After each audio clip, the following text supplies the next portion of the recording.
இந்த கூட்டத்தில் வேட்பாளர்களை அறிமுகப்படுத்துகிற கூட்டம் அப்படின்னு சொன்னாங்க.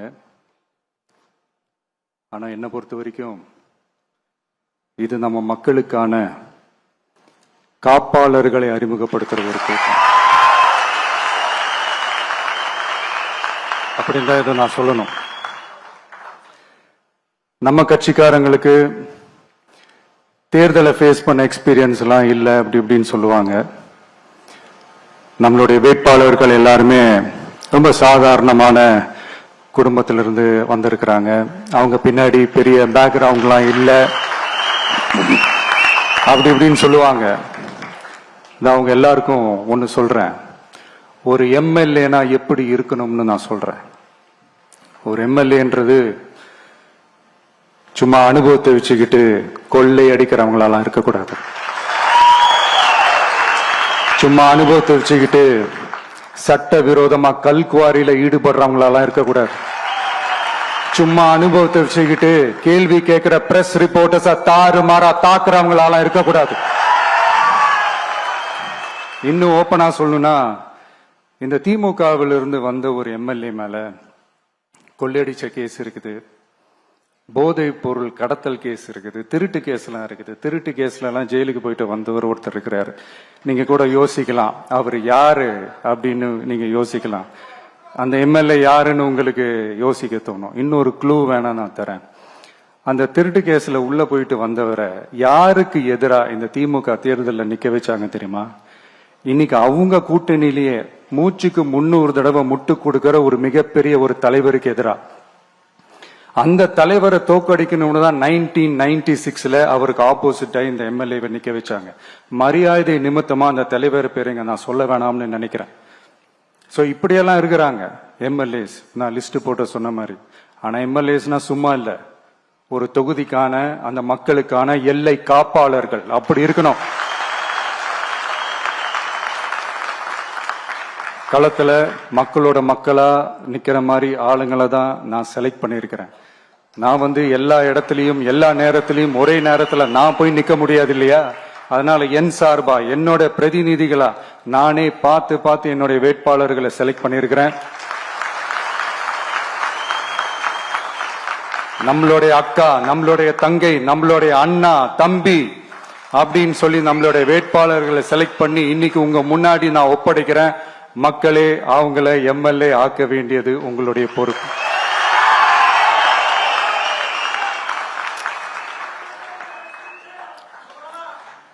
கட்சி ஆரம்பிச்சு கிட்டத்தட்ட ஒரு 3 வருஷத்துக்கு மேல ஆச்சு. இன்னமும் ஒரு கூச்சல் சத்தம் அடங்கின மாதிரியே எனக்கு தெரியல.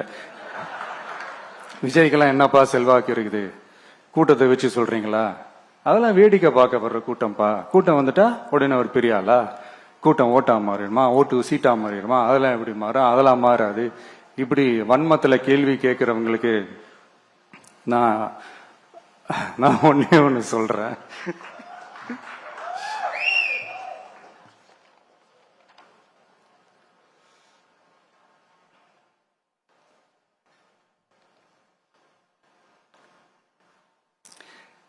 இந்த தேர்தல்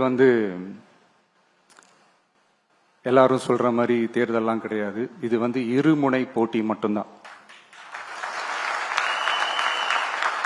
மக்கள் கூட்டணியான நமக்கும் ஸ்டாலின் சார் கூட்டணிக்கும் மட்டும்தான் இந்த தேர்தல். அதனால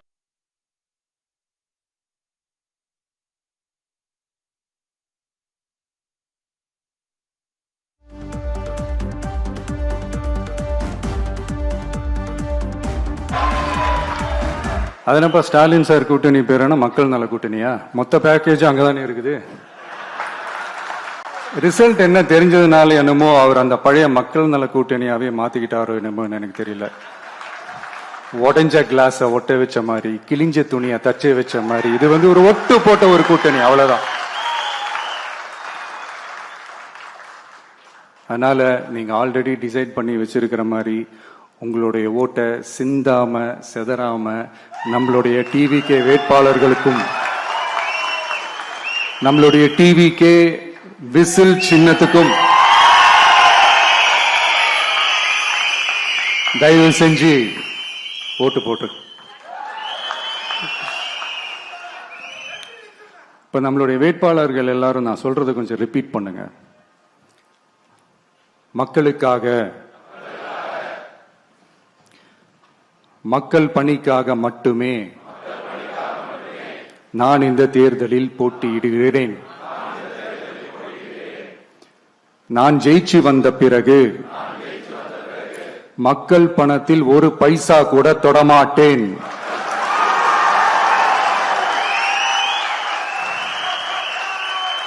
ஊழல் கரை படியவே விடமாட்டேன். பெண்கள் பாதுகாப்பை உறுதிப்படுத்துவேன்.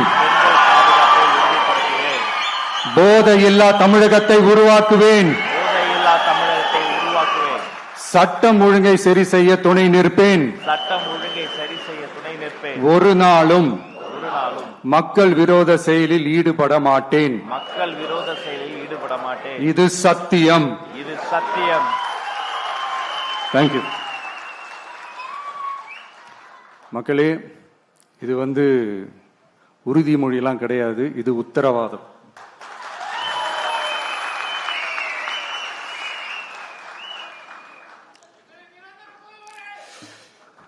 இந்த தேர்தல் பாமரர்களுக்கும் அதிகார மமதை கொண்ட ஒரு குடும்பத்திற்கு சேவகம் செய்யும் அடிமைகளுக்கும் நடக்கிற தேர்தல். ஏழைகளுக்கும் ஏமாற்று பேர்வழிகளுக்கும் நடக்கிற தேர்தல். உழைக்கிற மக்களுக்கும் உழைப்பை சுரண்டவங்களுக்கும் நடக்கிற தேர்தல். நல்லவங்களுக்கும் நாட்டை நாசப்படுத்துறவங்களுக்கும் நடக்கிற தேர்தல்.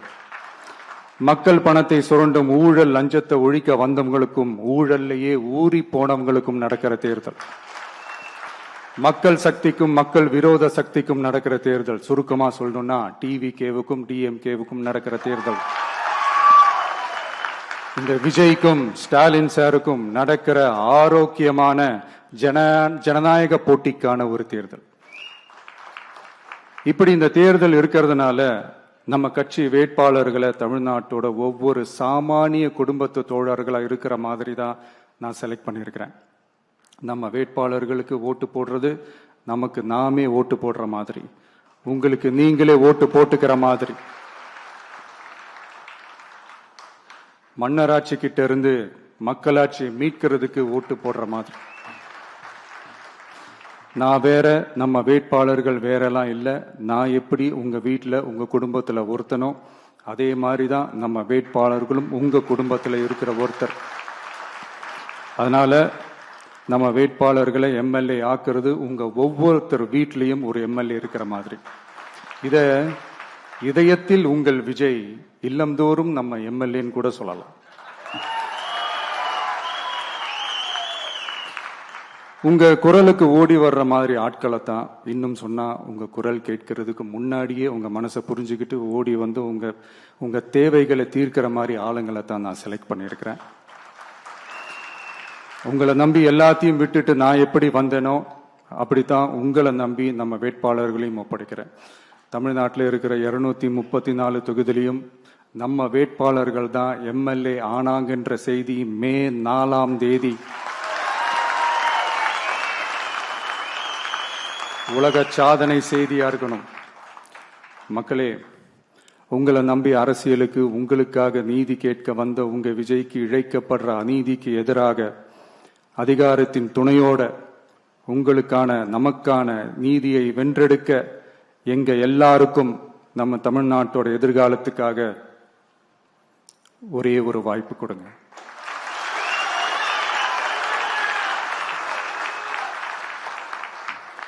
நான் நம்ம விமென்ஸ் டே அன்னைக்கு பெண்களுக்கான சில நம்மளுடைய டிவிகேஸ் விஷன் அண்ட் அஜெண்டா சொன்னோம். அந்த மாதிரி இன்னைக்கு நம்ம TVK's vision and agenda for youth.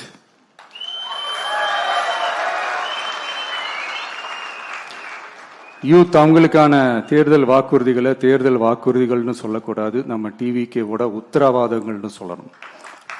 இன்னும் சொன்னா இந்த அண்ணனோட உங்க அண்ணனோட கேரண்டின்னு கூட சொல்லணும்.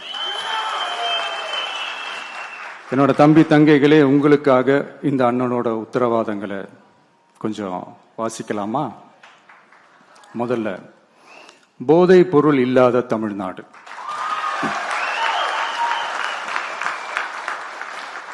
தமிழ்நாட்டை போதைப் பொருள் இல்லாத மாநிலமாக மாற்றும் தொலைநோக்கு பார்வையுடன் தமிழ்நாடு போதைப் பொருட்கள் உள்வரவு தடுப்பு மற்றும் போதைப் பொருட்கள் புழக்கத்தை கட்டுப்படுத்தும் கடுமையான சட்டங்களுடன் ட்ரக்ஸ் அபியூஸை கையாள்வதற்காக சமூக காவல் கம்யூனிட்டி பாலிசிங் உள்ளிட்ட பல்வேறு முயற்சிகளையும் அதற்கான முழு அர்ப்பணிப்புடன் கூடிய பிரத்யேக அணுகுமுறைகள் மேற்கொள்ளப்படும். போதைப் பொருட்கள் நடமாட்டத்தால் ஏற்படும் மோசமான விளைவுகள் குறித்து பொது விழிப்புணர்வை ஏற்படுத்தவும் அதனை தடுக்கவும் மாநிலம் முழுவதும் உள்ள அனைத்து பள்ளிகள் மற்றும் கல்லூரிகளிலும் போதைப் பொருள் எதிர்ப்பு மன்றங்கள் நிறுவப்படும். அடுத்தது கல்வி உத்தரவாதம் திட்டம். தமிழ்நாட்டில் எந்த ஒரு இளைஞரும் நிதி பற்றாக்குறையால் கல்வி பெற முடியாமல் போகவே கூடாது. எனவே இளைஞர்களின் கல்வியை உறுதி செய்ய 12ஆம் வகுப்புக்கு பிறகு PhD வரை கல்வி பயில ரூபாய் 20 லட்சம் வரை பிணையம்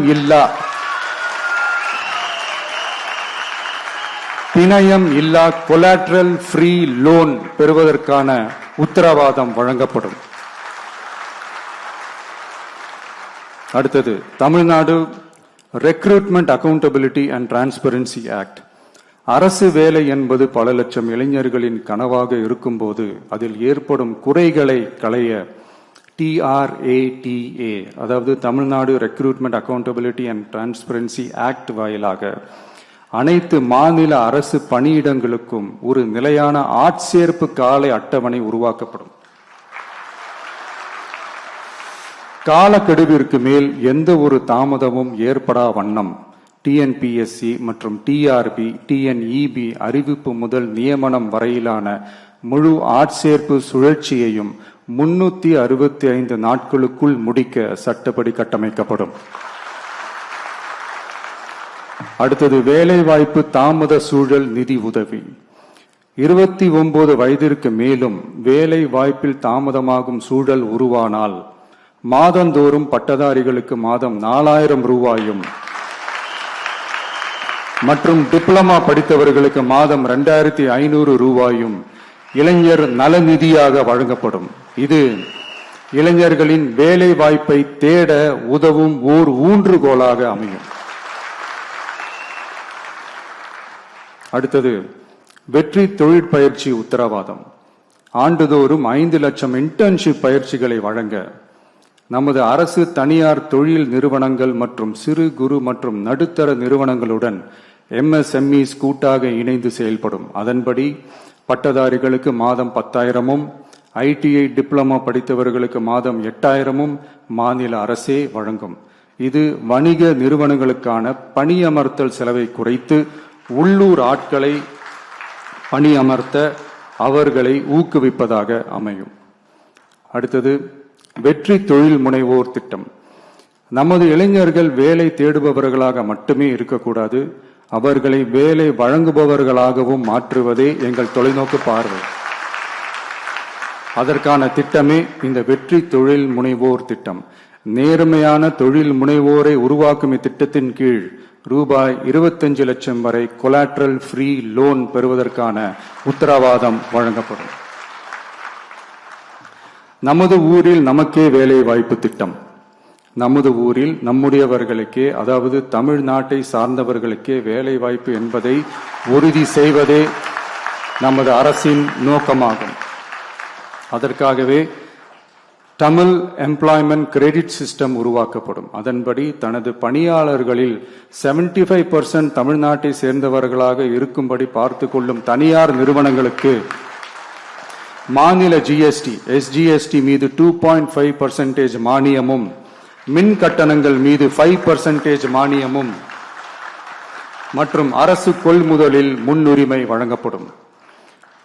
அடுத்தது இளைஞர்கள் பங்களிப்பில் நமது நல்லாட்சி. ஒவ்வொரு கிராம பஞ்சாயத்து மற்றும் நகர்ப்புற உள்ளாட்சி அமைப்பிலும் முதல்வர் மக்கள் சேவை நண்பர், முதல்வர் மக்கள் சேவை நண்பர் என்ற புதிய பதவி உருவாக்கப்படும். அதன் மூலம் இளைஞர்களுக்கு அவர்களின் வசிப்பிடத்திலேயே 5 லட்சம் வேலை வாய்ப்புகளை உருவாக்கி மக்களுக்கு 100% அரசு சேவைகளை அவர்களின் வீட்டு வாசலிலேயே கிடைக்க வழிவகை செய்யப்படும். நல்லாட்சிக்காக இளைஞர்களுக்கும் தமிழ்நாடு அரசுக்கும் இடையிலான மாநிலத்தின் மிகப்பெரிய கூட்டு இணைப்பாக இது அமையும். இத்திட்டத்தில் பங்காளராக பணியாற்றும் இளைஞருக்கு மாதந்தோறும் 18,000 ரூபாய் ஊதியமாக வழங்கப்படும். அடுத்தது தமிழ்நாடு இளைஞர் ஆலோசனை குழு, Tamil Nadu advisory council, Tamil Nadu youth advisory council பல்வேறு வளர்ச்சி திட்டங்கள் மற்றும் இளைஞர்களை நேரடியாக பாதிக்கும் விஷயங்கள் குறித்து இளைஞர்கள் தங்கள் கருத்துக்கள், கவலைகள் மற்றும் பரிந்துரைகளை முதலமைச்சர் மற்றும் அரசு அதிகாரிகளிடம் தெரிவிப்பதற்கான ஒரு தளமாக தமிழ்நாடு இளைஞர் ஆலோசனை குழு நிறுவப்படும். இந்த முயற்சியை செயல்படுத்தும் இந்தியாவின் முதல் மாநிலமாக தமிழ்நாடு திகழும். கடைசியாக படைப்பாளி தொழில் முனைவோர் திட்டம், கிரியேட்டர் பிரனியர் திட்டம். தமிழ்நாட்டின் வரலாறு, பாரம்பரியம், கலாச்சாரம் மற்றும் முன்னேற்றம் குறித்த அம்சங்களை உலக அரங்கில் பரப்பி தமிழ்நாட்டை ஓர் உலகளாவிய படைப்பாளி மையமாக மாற்றுவதை நோக்கமாக கொண்டு தமிழ்நாடு படைப்பாளி தொழில் முனைவோர் திட்டம் என்பது தமிழ்நாடு அரசுக்கும் நமது மாநில இளைஞர்களுக்கும் இடையேயான ஒரு மாற்றத்தை உருவாக்கும் டிஜிட்டல் கூட்டாண்மை ஆகும். இத்திட்டம் 1,50,000 படைப்பாளி தொழில் முனைவோருக்கு தொடக்க மூலதனம் வழங்கும். இத்திட்டத்திற்கு ஆதரவாக நமது இளைஞர்களுக்கு நவீன கால பயிற்சி அளிக்க 500 படைப்பாளி பள்ளிகள், கிரியேட்டர் பிரனியர் ஸ்கூல்ஸ் நிறுவப்படும். நம் மாநிலத்தின் மீது ஈர்ப்பு கொண்ட இளைஞர்களை ஊக்குவித்து நம் தமிழகத்தின் பெருமையை உலகறிய செய்யவே இம்முயற்சி. பெண்கள் அஜெண்டா மாதிரி இது நம்ம இளைஞர்களுக்கான நம்ம அஜெண்டா. இன்னும் நம்மவர்கள், மீனவர்கள், அரசு ஊழியர்கள் மற்றும் ஆசிரியர்கள், நெசவாளர்கள், தொழிலாளர்களுக்கான வாக்குறுதிகள்லாம் இன்னும் ரெடி ஆயிட்டு இருக்கு. கூடிய சீக்கிரமே அதை அறிவிப்போம். உங்க எல்லாருக்கும், நம்மளுடைய ஜென்சி நண்பர்களுக்கும் ஒரே ஒரு விஷயம் நான் சொல்றேன். ஏப்ரல் 23 சும்மா காலங்காத்தால பக்காவா ரெடி ஆயிட்டு ஓட்டர் ஐடியை கையில் எடுத்துக்கிட்டு ஆளா பூத்துல போய் நின்னு விசில் சின்னத்துக்கு நேரா இருக்கிற அந்த பட்டனை ஒரு அழுத்துங்க. உங்க வீட்டுல இருக்கிற ஒவ்வொருத்தரையும் அழைச்சிட்டு போங்க. சப்போஸ் வெளிநாட்டுல இருந்து நீங்க இங்க சென்னையில இருக்கீங்கன்னா, என்னடா இது வீக் டேயா போச்சே, நம்ம வெளி ஊருக்கு போகணுமா, ஓட்டு போடணுமா அப்படின்ட்டு அசால்ட்டா இருந்துடாதீங்க. இப்பவே அட்வான்ஸா உங்களுடைய டிக்கெட்டை புக் பண்ணி வச்சுக்கோங்க. இது ஒரு தலைமுறைக்கான ஒரு தேர்தல், உங்களுக்கான தேர்தல். எவ்வளவு பெரிய வசதியான வாழ்க்கையா இருந்தாலும் எல்லாத்தையும் தூக்கி எரிஞ்சிட்டு உங்களுக்காக மட்டுமே வந்திருக்கிறேன். உங்களுக்காக நன்றி கடன் செலுத்துறதுக்காக மட்டுமே வந்திருக்கிறேன். அத்தனை வழிகளையும் தாங்கிக்கிட்டு உங்களுக்காக மட்டுமே நான் வந்திருக்கிறேன். உங்களுக்கு நன்றி கடன் செலுத்துறதுக்காக மட்டுமே வந்திருக்கிறேன். ஒரு நாளும் பொய் சொல்லி உங்களை நான் ஏமாத்த மாட்டேன். இந்த 4 முனை போட்டி, 40 முனை போட்டின்னு எத்தனை முனை போட்டின்னு எத்தனை உருட்டினாலும் இங்கு 2 முனை போட்டி தான். ஒன்னு டிவிகே, இன்னொன்னு டிஎம்கே. மக்கள் விரோத ஆட்சி நடத்துற ஸ்டாலின் சார் வேணுமா, மக்களை நேசிக்கிற விஜய் வேணுமா? அவ்வளவுதான் இந்த தேர்தலே. அதனால உங்க விஜய்க்கு, உங்க அண்ணனுக்கு, உங்க தம்பிக்கு, உங்க பிள்ளைக்கு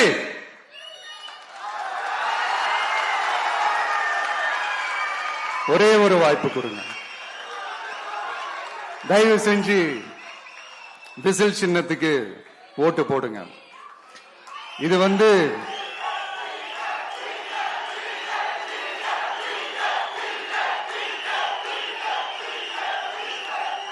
ஒரு விசில் புரட்சி தேர்தலா இருக்கணும். யாரு வேட்பாளரா இருந்தாலும் அந்த வேட்பாளர் வேற, இந்த விஜய் வேற அப்படின்னு நினைச்சிடாதீங்க. கான்பிடண்டா இருங்க, நல்லதே நடக்கும், வெற்றி நிச்சயம். மீண்டும் சந்திக்கும் வரை நன்றி, வணக்கம்.